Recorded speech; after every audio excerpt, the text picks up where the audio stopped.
वर्षों पुरानी बात है। किसी गांव में एक लकड़हारा रहता था। वह लकड़हारा जंगल से सूखी लकड़ियां काटता और उन लकड़ियों को अपनी बैलगाड़ी में रखकर उन्हें शहर में बेचकर आता था। इसी तरीके से उसकी रोजी रोटी चल रही थी। वह इस दुनिया में बिल्कुल अकेला ही था, इसीलिए अक्सर वह उदास रहता था। अपने मन को बहलाने के लिए वह काम में लगा रहता था। एक दिन की बात है, जब वह लकड़ियां बेचकर घर वापस आ रहा था तो रास्ते में उसे एक मुसाफिर मिल गया जो पैदल ही गांव की ओर जा रहा था। लकड़हारे की बैलगाड़ी देखकर मुसाफिर ने उससे पूछा, अरे भाई, क्या तुम मुझे गांव तक ले चलोगे? लकड़हारे ने हंसते हुए जवाब दिया, हाँ हाँ, जरूर ले चलूंगा। आखिरकार एक इंसान ही तो इंसान के काम आता है। यही कहते हुए उसने अनजान मुसाफिर को अपनी बैलगाड़ी में बैठा लिया। दोनों रास्ते भर बातें करते रहे। अब तो वह दोनों बहुत ही अच्छे दोस्त बन चुके थे। लकड़हारे के कहने पर वह मुसाफिर उस रात लकड़हारे के घर पर ही रुक गया। दोनों ने एक साथ खाना खाया। इस तरह से अब उनकी दोस्ती और भी पक्की हो गई। अब तो लकड़हारा जब भी शहर जाता तो उस आदमी से मिलता और वह मुसाफिर भी जब भी गांव में आता तो लकड़हारे से मिलना नहीं भूलता था। दोनों दोस्त एक साथ बैठकर घंटों बातें किया करते थे। एक बार जब लकड़हारा अपने दोस्त मुसाफिर के घर पर रुका हुआ था तो वापस अपने गांव आना चाहता था, लेकिन रात हो जाने के कारण उसके दोस्त ने उससे कहा, अरे भाई, अब रात हो चुकी है। रास्ते में घना जंगल भी पड़ता है और उसमें जंगली जानवर भी रहते हैं, इसीलिए मेरी मानो तो आज की रात तुम मेरे घर पर ही बिता लो। लकड़हारे ने अपने दोस्त की बात मान ली और उस रात उसने शहर में ही रहने का फैसला किया। रात को खाना खाने के बाद दोनों दोस्त घूमने निकल पड़े। चलते चलते वे दोनों राजमहल के नजदीक पहुंच गए। उन्होंने देखा कि महल के पास काफी भीड़ जमा थी और वहां पर आंखों को चौंका देने वाली रोशनी थी। लकड़हारे ने अपने दोस्त से पूछा, भाई, यहाँ पर इतनी भीड़ कैसे है? उसका दोस्त, जिसका नाम भगत था, वह कहने लगा, अरे भाई, यह हमारे शाही खजांची का घर है और इनका महल तो राजा के महल से भी बड़ा है। अब तुम्हें तो मालूम है कि राजा के खजाने का अध्यक्ष होना कोई मामूली बात तो नहीं है। नहीं, लकड़हारे ने कहा, हाँ दोस्त, वह तो मैं जानता हूँ। भगत बोला, भाई, इस खजांची के ऐशो आराम के बारे में तुम नहीं जानते। मैं तुम्हें आज एक ऐसा नज़ारा दिखाऊंगा जिसकी कल्पना तुमने सपनों में भी ना की होगी। वह नज़ारा देखकर तुम दंग रह जाओगे। लकड़हारे ने हैरान होकर पूछा, अच्छा, आखिर ऐसी कौन सी बात है जिसे देखकर मैं दंग रह जाऊंगा?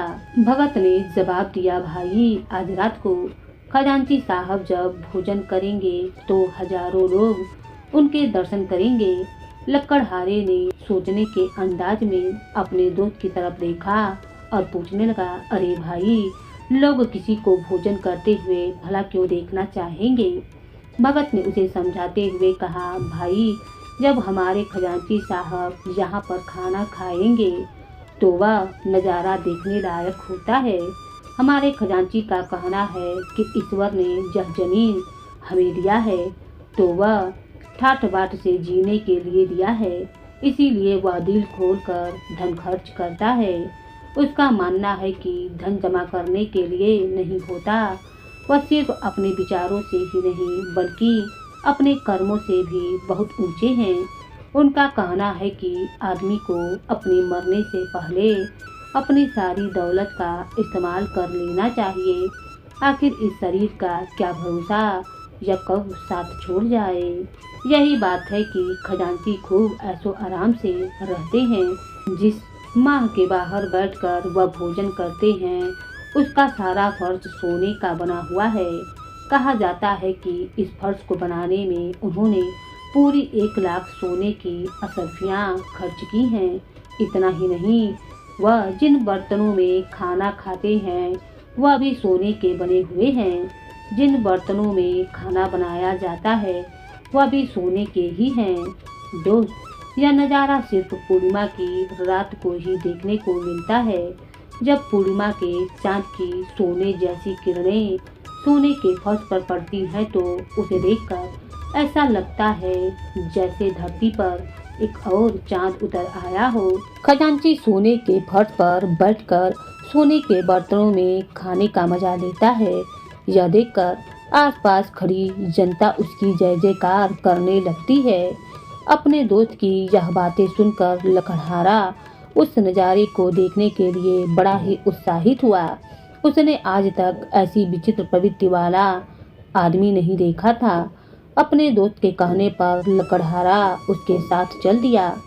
वह दोनों एक बड़े से पेड़ पर बैठकर खजांची के घर का नज़ारा देखने लगे। इस दृश्य को देखने के लिए हजारों लोग वहां पर आए थे।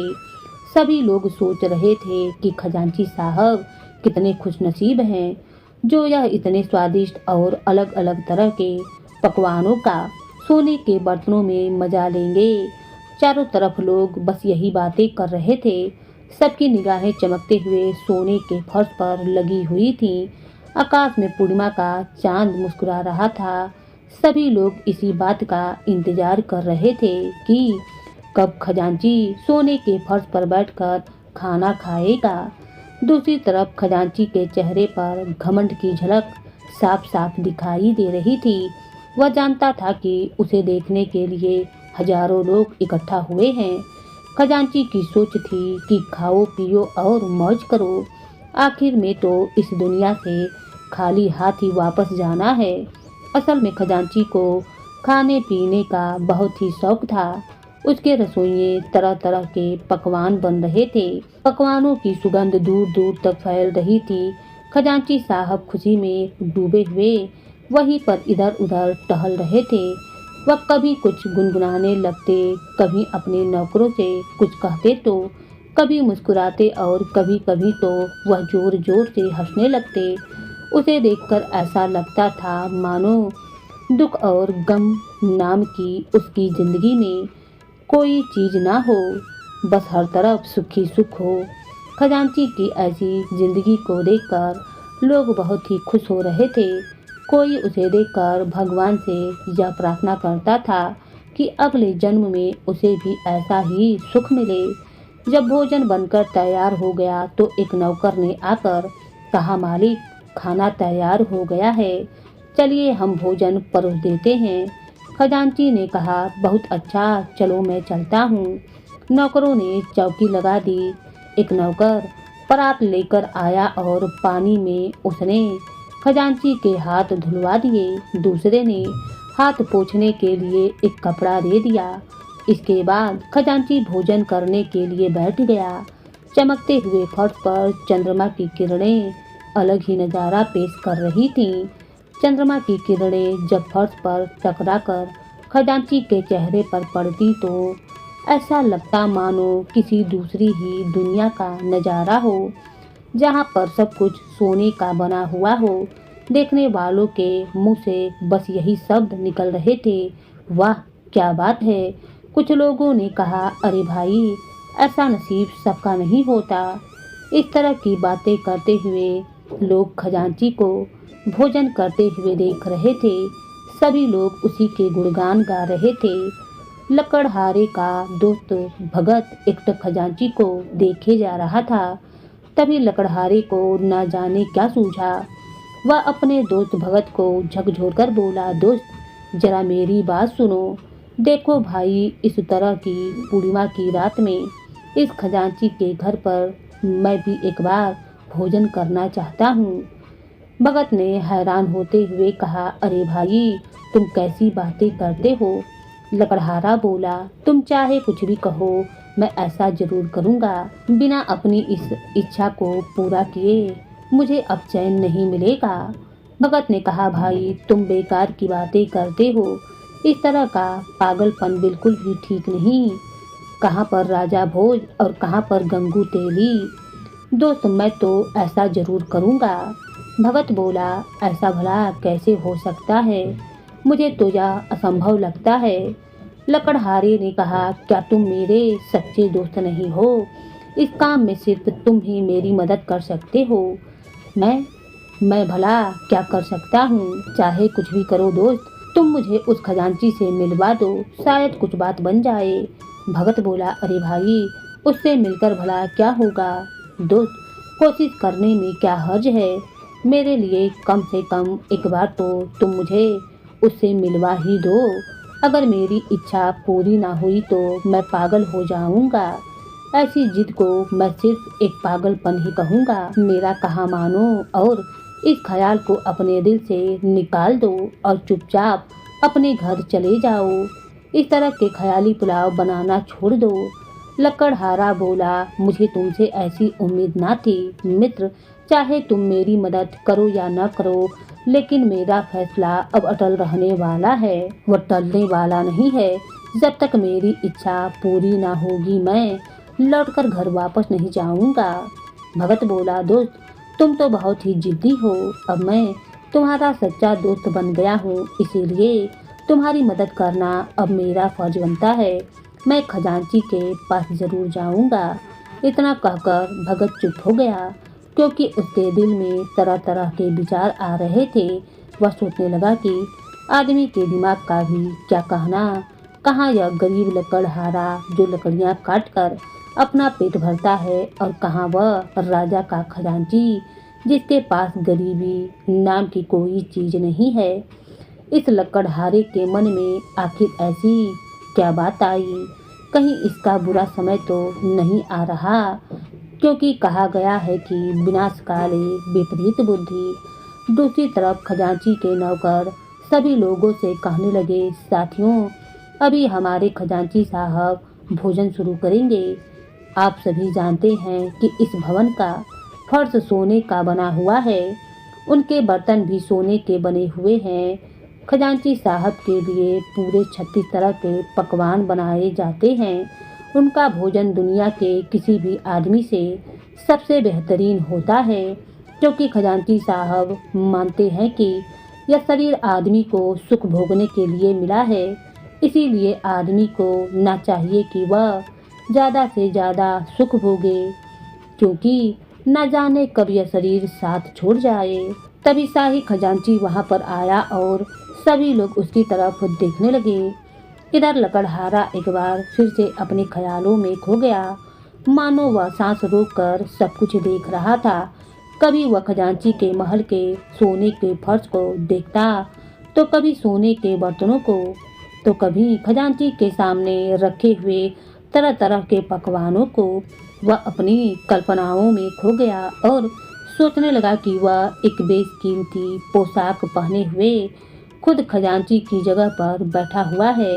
आसमान में पूर्णिमा का चांद मुस्कुरा रहा है और खुद उसके सामने तरह तरह के पकवान रखे हुए हैं। नौकर चाकर उसके सामने हाथ जोड़कर खड़े हैं और वह नौकरों को आदेश दे रहा है कि उसे फला पकवान दिया जाए और यह बर्तन उठा लिए जाएं। लकड़हारे की कल्पना इससे भी कहीं आगे जा चुकी थी। वह अपने ख्यालों में तरह तरह के पकवानों का स्वाद ले रहा था। अपने ही ख्यालों में खोया हुआ लकड़हारा अचानक अपनी उंगलियां चाटने लगा और तभी वह होश में आ गया। उसे बड़ी ही मायूसी हुई। खजांची के साथ भोजन करने की इच्छा ने उसे बेचैन कर दिया था। उसके मुख से निकला, वाह रे मेरी किस्मत। भगत ने पूछा, क्या हुआ दोस्त? लकड़हारे ने कहा, तुम्हें तो सब मालूम ही है दोस्त, बस जैसे भी हो तुम मेरी यह इच्छा पूरी करवाओ, नहीं तो शायद मैं जी नहीं पाऊंगा। भगत समझ गया कि खजांची की तरह खाना खाने की लकड़हारे की इच्छा अब पागलपन तक बन चुकी है। अब इसके लिए कुछ ना कुछ तो करना ही पड़ेगा। वह बोला, दोस्त, मैं खजांची के पास जाऊंगा, क्या पता वह तुम्हारी यह ख्वाहिश पूरी कर दे, आगे राम जाने। तब तक खजांची भोजन कर चुका था और भोजन करने के बाद जब वह उठकर खड़ा हुआ तो लोग उसकी जय जयकार करने लगे। लकड़हारा खजांची को एकटक देखे जा रहा था, जबकि उसका दोस्त भगत सोच रहा था कि आखिर खजांची से कैसे मिलवाया जाए।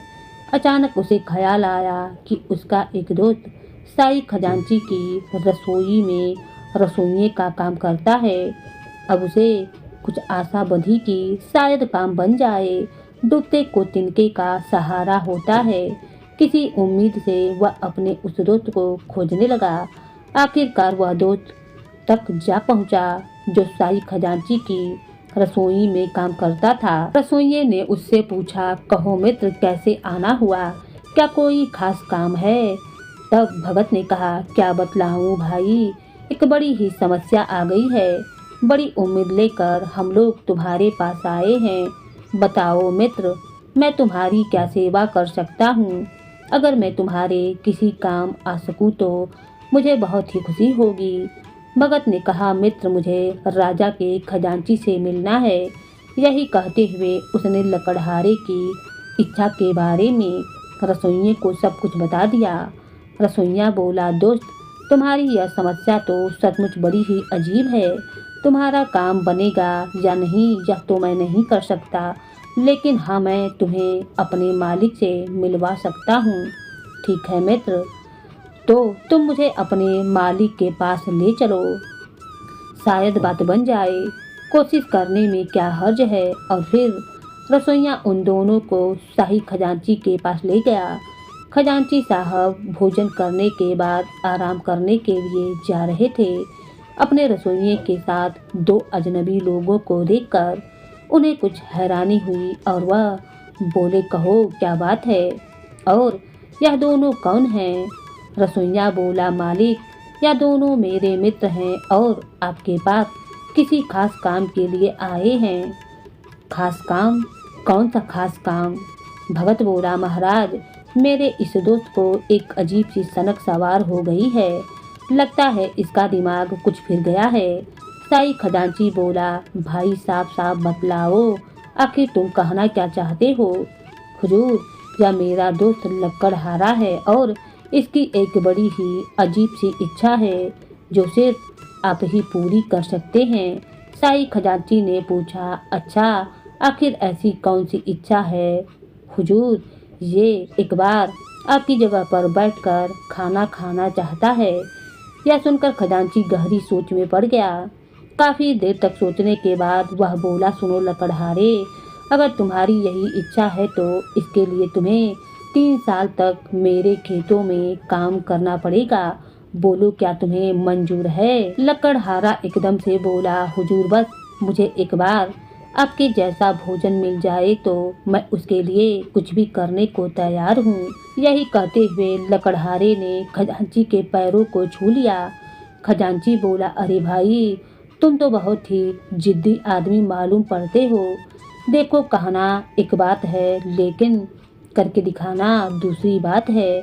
अभी भी मौका है, ऐसी जिद मत करो। नहीं नहीं महाराज, यह जिद नहीं है बल्कि मेरी इच्छा है। मैं आपके खेतों में काम करूंगा और जरूर करूंगा। अपनी इस इच्छा को पूरी करने के लिए मुझे कुछ भी करना पड़े, सब मंजूर है। बस केवल एक बार आपके जैसा भोजन मिल जाए। लकड़हारे की बातें सुनकर खजांची कुछ भी ना कह सका।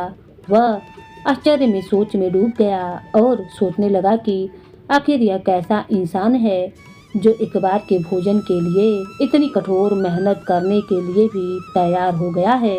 कहीं यह सचमुच पागल तो नहीं है? कुछ देर तक इसी तरह के विचारों में खोया हुआ खजांची लकड़हारे के मुंह को देखता रहा। उसे अब भी विश्वास न हो रहा था कि यह आदमी ऐसा कर पाएगा। उसने फिर से कहा, देखो, जिद मत करो, कहीं तुम बीच में ही भाग खड़े हुए तो। नहीं नहीं महाराज, ऐसा कभी नहीं होगा। मैं अपनी इस इच्छा को पूरी करने के लिए 1 साल तो क्या 3 जन्म तक आपके खेतों में काम कर सकता हूँ। लकड़हारे के इन शब्दों ने खजांची का मुंह बंद कर दिया। ना करने के लिए कोई रास्ता नहीं था। ऐसा जिद्दी आदमी उसने पहली बार देखा था। वह मन ही मन लकड़हारे की बेवकूफ़ी पर हंस भी रहा था। लेकिन क्योंकि अब वह वचन दे चुका था और फिर बात पक्की हो गई, लकड़हारा उसी समय खजांची के खेतों में काम करने के लिए चला गया। पूरे 3 साल की उसकी कठोर परीक्षा अब शुरू हो चुकी थी। वह रात दिन कड़ी मेहनत करता, उसे थकान भी महसूस नहीं होती थी। उसका लक्ष्य था कि खजांची के सोने के फर्श पर सोने के बर्तनों में भोजन करना। अपने इस लक्ष्य को सामने रखकर ही वह हमेशा काम करता रहता था। खजांची के खेतों में और भी कई मजदूर काम करते थे, लेकिन वह भी इतनी मेहनत ना करते थे जितनी मेहनत लकड़हारा कर रहा था। उसे तो किसी दूसरे से बात करने की फुर्सत ही ना थी। लकड़हारे की मेहनत रंग लाई। साल भर के बाद जब फसल पक गई, तैयार हो गई, तो खजांची के आश्चर्य की सीमा ना रही। इस साल पहले की तुलना में दोगुना अनाज पैदा हुआ था। खजांची यह देखकर बहुत ही खुश हुआ। उसे इस बात पर विश्वास होने लगा कि यह लकड़हारा सच में एक काबिल और मेहनती आदमी है। अगर इसे सही मौका और सही माहौल मिला होता तो यह पक्का एक बहुत बड़ा आदमी बनता। धीरे धीरे 3 साल बीत गए। लकड़हारे का यह परीक्षा काल अब समाप्त हो चुका था। अपनी इस परीक्षा को पूरी करके जब वह खजांची के महल में जाने लगा तो उसके साथ काम करने वाले बाकी लोग भी बहुत ही दुखी थे, क्योंकि उसके मेहनती और मिलनसार व्यवहार ने सबका दिल जीत लिया था। लकड़हारे के कारण बाकी लोगों को काफ़ी आराम जो मिल रहा था। लकड़हारे के जाते समय वह लोग आपस में बातें करने लगे। एक बोला, देखो तो कैसा भला मानस था। दूसरे ने कहा, काम से जी चुराना तो यह जानता ही नहीं था। तीसरा बोला, ऐसी कड़ी मेहनत करने वाला आदमी तो मैंने आज तक नहीं देखा। कोई बोला, यह सीधा नहीं बल्कि मूर्ख था। मूर्ख नहीं बल्कि यूँ कहो कि जिद्दी था। लेकिन ऐसी भी क्या जिद की, अपने ही पैरों पर कुल्हाड़ी मार ले। आखिर इस जिद के बदले में उसे मिला ही क्या? बस एक बार खजांची के महल में भोजन करने का मौका। एक बोला, अरे भाई, जो भी हो, यह भला आदमी था। ऐसे आदमी संसार में कम ही होते हैं। भगवान उसका भला करे। सभी लोगों से विदा लेकर जब लकड़हारा खजांची के पास पहुंचा तो बोला, प्रणाम स्वीकार करें महाराज, मैंने मेहनत करने में कोई भी कमी ना रखी। अब मैं आपकी सेवा में हाजिर हूँ। खजांची बोला, शाबाश, तुम सच में एक मेहनती आदमी हो। तुम अपनी परीक्षा में बिल्कुल खरे उतरे। तुम्हारी मेहनत के कारण मुझे बहुत मुनाफा भी हुआ है। लकड़हारा बोला, महाराज, यह तो मेरा फर्ज था। खजांची ने कहा, खैर जो भी हो, संयोग से कल पूर्णिमा भी है। कल तुम्हें तुम्हारी मेहनत का नतीजा मिल जाएगा। कल तुम मेरे महल में सोने के बर्तनों में खाना खा सकोगे। यह सुनकर लकड़हारा बहुत ही खुश हुआ और बोला, यह तो आपकी मेहरबानी है हुजूर। किस्मत से कल मेरी इच्छा पूरी हो जाएगी। खजांची ने कहा, क्या तुम जानते हो कि तुमने मेरे खेतों में जो मेहनत की है उसकी वजह से मुझे 3 सालों में 3000 सोने की असरफियों का फायदा हुआ है। महाराज, इसमें मेरा क्या, मैंने तो सिर्फ मेहनत की है, खेत तो आप ही के थे। खजांची बोला, कल तुम मेरे महल में भोजन तो करोगे ही, इसके साथ ही क्या हुजूर, इसके साथ ही तुम एक दिन के लिए मेरे इस महल के मालिक बनकर रहोगे। मेरे कहने का मतलब यह है कि कल तुम यहाँ पर भोजन तो करोगे ही, इसके साथ ही इस घर में जो भी तुम करना चाहो वह कर सकते हो। महाराज, यह आप क्या कह रहे हैं? मैं एक गरीब लकड़हारा भला इस महल का मालिक कैसे हो सकता हूँ?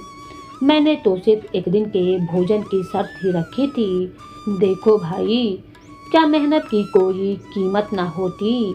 मैं हर एक मेहनती आदमी का बहुत ही सम्मान करता हूँ, इसीलिए मैं जो कुछ भी कर रहा हूँ सोच समझ कर रहा हूँ। यह तुम्हारी मेहनत का इनाम है। कल सुबह से पूरे एक दिन और एक रात के लिए तुम इस महल के मालिक हो जाओगे।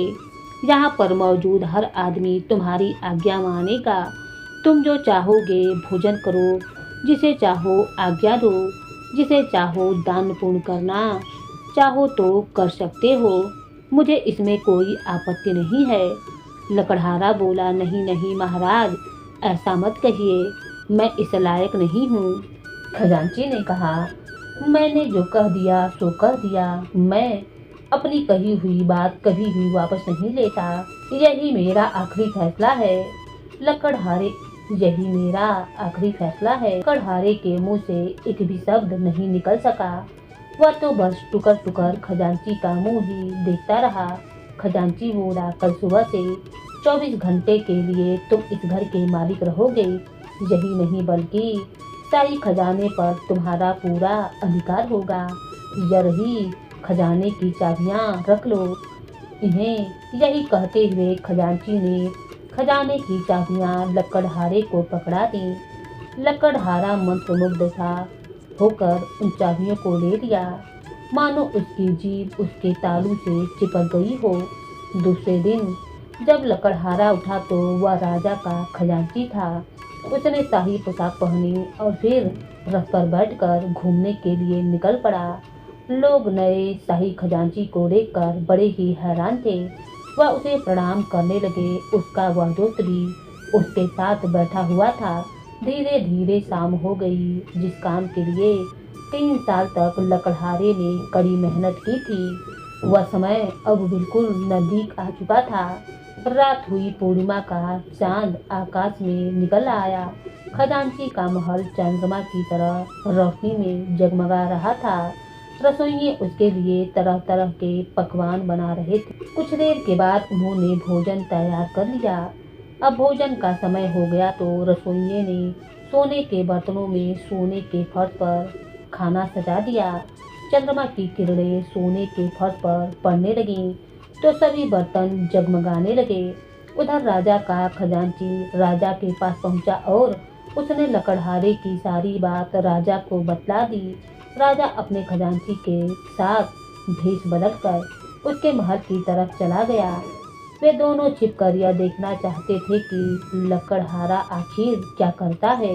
इधर लकड़हारा बड़े ही अच्छे तरीके से सारे काम करता रहा। जिस पल के लिए लकड़हारे ने 3 साल तक मेहनत की थी, वह समय अब आ चुका था। भोजन को सामने देखकर लकड़हारा ईश्वर को याद करने लगा कि हे ईश्वर, आज आपने मुझे यह सम्मान दिलवाया है। आपने मेरी यह इच्छा पूरी की, इसके लिए मैं आपको धन्यवाद करता हूँ। वह इन्हीं विचारों में डूबा हुआ था। उसके भोजन शुरू करने से पहले ही वहाँ पर एक भिक्षुक आ गया। सामने तरह तरह के पकवान देखकर भिक्षुक की भूख और भी ज़्यादा बढ़ गई। वह बोला, मैं बहुत भूखा हूँ महाराज, भोजन दीजिए। भोजन की तरफ बढ़ता हुआ लकड़हारे का हाथ एकदम से रुक गया। उसने भिक्षुक की तरफ देखा तो तभी उसे आतिथ्य धर्म याद आ गया। आतिथ्य को देवता माना गया है। आतिथ्य देवो भवो, यह शब्द बार बार उसके कानों में टकराने लगे। लकड़हारा उस भिक्षुक को देखकर खड़ा हो गया और बोला, प्रणाम अतिथि देवता, आपको भोजन चाहिए? हाँ, क्यों नहीं, तो आइए भोजन को ले लीजिए। मैं भूखा भी रह गया तो क्या हुआ, अतिथि भूखा नहीं रहना चाहिए। अब यह भोजन आपका है। इतना कहकर उसने सारा भोजन भिक्षुक को दे दिया और खुद सिर्फ पानी पीकर रह गया। भिक्षुक भोजन करने लगा और फिर लकड़हारे ने सारा भोजन उसी भिक्षुक को दे दिया। धीरे धीरे भिक्षुक ने सारा भोजन खा लिया। यह देखकर राजा और खजांची के आश्चर्य की सीमा न रही। उन्हें तो अपनी आंखों पर विश्वास नहीं हो रहा था कि यह लकड़हारा कोई इंसान है या फिर कोई बहुत बड़ा संत, त्यागी, महापुरुष। वे उसके प्रति श्रद्धा से भर गए। दोनों उसके सामने आ पहुँचे। तब राजा बोला, भाई, यह तो बड़ी ही हैरानी की बात है कि 3 सालों की कड़ी मेहनत के बाद तुम्हें इस तरह का भोजन करने का मौका मिला था, लेकिन तुमने वह भोजन इस तरह इस भिक्षुक को दे दिया। सच में तुम्हारी ईमानदारी और तुम्हारी उदारता को देखकर मेरे मन को बहुत ही खुशी हुई है और तुम्हारे जैसा हीरे को मैं अपने दरबार में रखना चाहूँगा। क्या तुम मेरे दरबार में शाही दरबारी होना मंजूर करोगे? मैं तुम्हें अपना विशेष सलाहकार बनाकर अपने दरबार में रखूँगा। बताओ, क्या तुम्हें यह नौकरी मंजूर है? यह देखकर लकड़हारा बहुत ही खुश हुआ।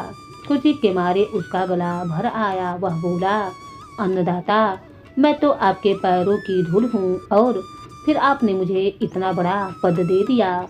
इसके लिए मैं किस तरह से आपका आभार प्रकट करूँ? राजा ने कहा, वह सब तो ठीक है। मुझे पूरा विश्वास है कि तुम पूरी ईमानदारी से इस ओहदे पर काम करोगे। लकड़हारा बोला, मुझे आशीर्वाद दीजिए महाराज, मैं पूरी ईमानदारी और काबिलियत से आपकी सेवा कर सकूं। और अब वह लकड़हारा अपनी विचित्र इच्छा के कारण राजा के दरबार का एक शाही दरबारी बन चुका था। राजा ने उसे अपने विशेष सलाहकार के तौर पर अपने दरबार में रख लिया था। कुछ दिन यूं ही बीते। एक दिन राजा के मन में 3 सवाल उठे। उसने सोचा, क्यों ना अपने इन 3 सवालों के जवाब अपने नए सलाहकार से पूछे जाएं। राजा ने लकड़हारे को अपने पास बुलाया, जो कि अब राजा का दरबारी बन चुका था। राजा ने उससे पूछा कि मेरे मन में 3 सवाल उठ रहे हैं। मैं चाहता हूँ कि तुम मेरे इन 3 सवालों का जवाब दो। लकड़हारा बोला, कहिए हुजूर, मैं पूरी कोशिश करूँगा कि आपके इन 3 सवालों के जवाब दे सकूं। राजा ने पूछा, मेरा पहला सवाल है कि ईश्वर कहाँ पर रहता है। मेरा दूसरा सवाल है कि ईश्वर का मुंह किस दिशा में है। और मेरा तीसरा सवाल है कि ईश्वर आखिर करता क्या है। राजा ने कहा कि अगर तुमने मेरे इन सवालों के जवाब सही सही दे दिए तो मैं तुम्हारा ओहदा और भी ऊंचा कर दूंगा। महाराज, आपके इन सवालों के जवाब खोजने के लिए मुझे 1 दिन का समय चाहिए। मैं कल सुबह आपके दरबार में हाजिर होकर आपके सभी सवालों का बिल्कुल सटीक संतुलनपूर्ण उत्तर दूंगा। राजा ने कहा, ठीक है, तो आपके पास कल सुबह तक का वक्त है। आप सुबह आकर मुझे मेरे सवालों के जवाब दें। लकड़हारा वापस अपने घर में लौट आया और उस रात वह सारी रात जागकर राजा के सवालों पर विचार करता रहा। अगले दिन सुबह वह जल्दी उठकर तैयार हुआ और फिर सीधा राजा के दरबार में पहुंच गया। राजा ने कहा, आइए दरबारी साहब, मुझे पूरी उम्मीद है कि आप मेरे तीनों सवालों के जवाब लाए होंगे। दरबारी बोला, जी हुजूर, मैं आपको आपके सवालों के जवाब सही सही दे दूं। और फिर वह मन ही मन सोचने लगा कि अगर मैंने राजा के सवालों के जवाब सीधे सीधे दे दिए तो शायद राजा मेरे जवाबों से संतुष्ट नहीं होगा। इसीलिए उसने मन में कुछ विचार किया और फिर राजा से कहने लगा, आपके सवालों का जवाब देने से पहले मेरी आपसे एक प्रार्थना है। आप तो जानते ही हैं कि सवाल पूछने वाला एक शिष्य होता है और उन सवालों के जवाब देने वाला गुरु होता है। ऐसे में मैं आपका गुरु हुआ और आपको गुरु और शिष्य की परंपरा को आगे रखते हुए मुझे किसी ऊंची जगह पर बैठाना होगा और आपको नीचे बैठना होगा। राजा अपने सलाहकार की ऐसी बात सुनकर कुछ हैरान हुआ, लेकिन फिर भी उसने उसकी बात मान ली। राजा ने लकड़हारे को अपने सिंहासन पर बैठा दिया और खुद नीचे बैठ गया। इसके बाद राजा ने लकड़हारे से कहा, देखो दरबारी, मेरी एक बात ध्यान से सुन लो। अगर तुम्हारे सवालों के जवाब मेरी कसौटी पर खड़े नहीं उतरे तो मैं तुम्हें नौकरी से निकाल दूंगा। तुम एक बार फिर से मामूली लकड़हारे बन जाओगे। राजा की बात सुनकर लकड़हारा बिना किसी डर के बोला, महाराज, आप बिल्कुल भी चिंता ना करें, मैं किसी भी तरह की सजा के लिए बिल्कुल तैयार हूँ। इसके बाद राजा ने अपना पहला सवाल किया कि ईश्वर कहाँ पर रहता है। कुछ देर तक सोचने के बाद लकड़हारे ने कहा, हुजूर, एक गाय मंगवाइए। फौरन वहाँ पर एक गाय मंगवा दी गई। लकड़हारे ने राजा से पूछा, महाराज क्या इस गाय में दूध है? राजा ने कहा, हाँ है, बिल्कुल है।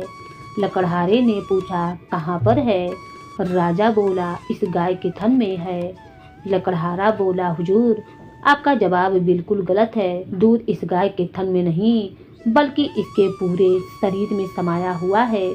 थन तो सिर्फ उस दूध को बाहर निकालने का साधन मात्र है।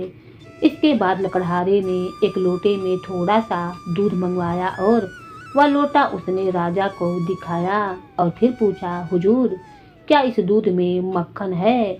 राजा बोला, हाँ बिल्कुल है। लकड़हारे ने पूछा, तो बतलाइए कि वह मक्खन कहाँ पर है?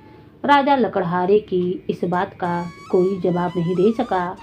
लकड़हारे ने कहा, हुजूर जैसे कि आपको इस बात का ज्ञान नहीं है कि इस दूध में मक्खन कहाँ पर है, लेकिन है, आप यह मानते हैं कि दूध में मक्खन जरूर है। इसी तरह से परमात्मा इस दुनिया में हर जगह पर मौजूद है। ठीक उसी तरह जैसे इस दूध में मक्खन मौजूद है, जबकि दूध इस गाय के पूरे शरीर में मौजूद है। दूध निकालने के लिए इस गाय को धोना पड़ता है। ठीक उसी तरह परमात्मा को जगाने के लिए हमें अपने मन को धोना पड़ता है। अब बतलाइए हुजूर, क्या आपको अपने सवालों का संतोषजनक जवाब मिला? राजा ने कहा, हाँ मुझे जवाब मिल गया है। अब राजा ने अपना दूसरा सवाल पूछा कि परमात्मा अपना मुंह कौन सी दिशा में रखता है, पूरब में या पश्चिम में, उत्तर में या दक्षिण में? यह सवाल भी बहुत ही अजीब था। सवाल सुनकर लकड़हारे ने एक दिया मंगवाया। लकड़हारे ने वह दिया जलाया और फिर राजा को पूछा, हुजूर बतलाइए कि इस दिए के लौ का मुंह किस तरफ है, पूर्व में या पश्चिम में, उत्तर में या दक्षिण में?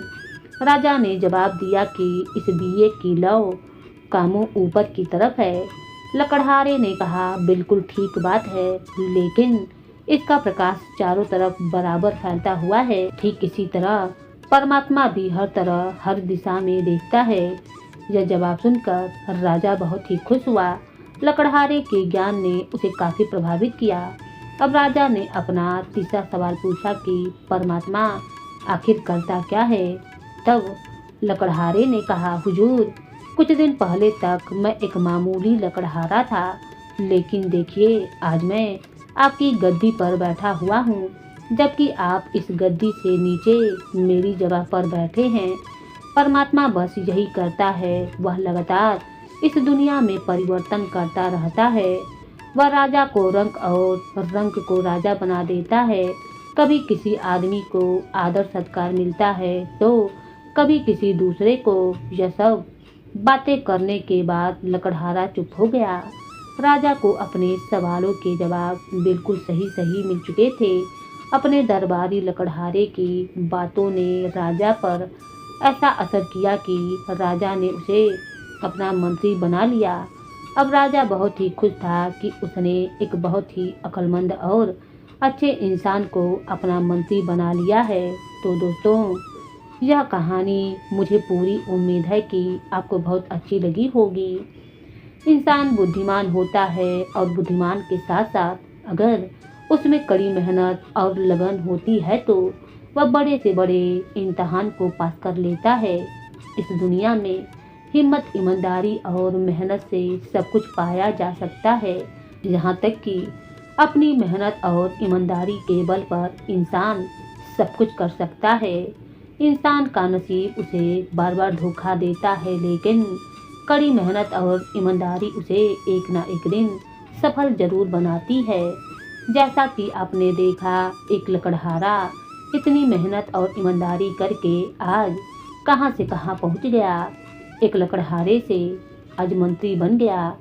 ऐसे ही हर इंसान के जीवन में दुख और सुख आते हैं, लेकिन इंसान मेहनत और सूझबूझ ईमानदारी से काम करे तो बड़ी से बड़ी मुश्किल को हिम्मत करके टाल सकता है। और हर मनुष्य के जीवन में यह परेशानियों की घड़ी आती ही रहती है। जैसे लकड़हारे के जीवन में 3 साल की कठिन परेशानियां आई थीं, लेकिन मेहनत और ईमानदारी से उसने इस जग में एक अच्छा सा पद हासिल कर लिया। उसी प्रकार आप भी अपने पद को पा सकते हैं। बस मेहनत और ईमानदारी से काम पर डटे रहिए।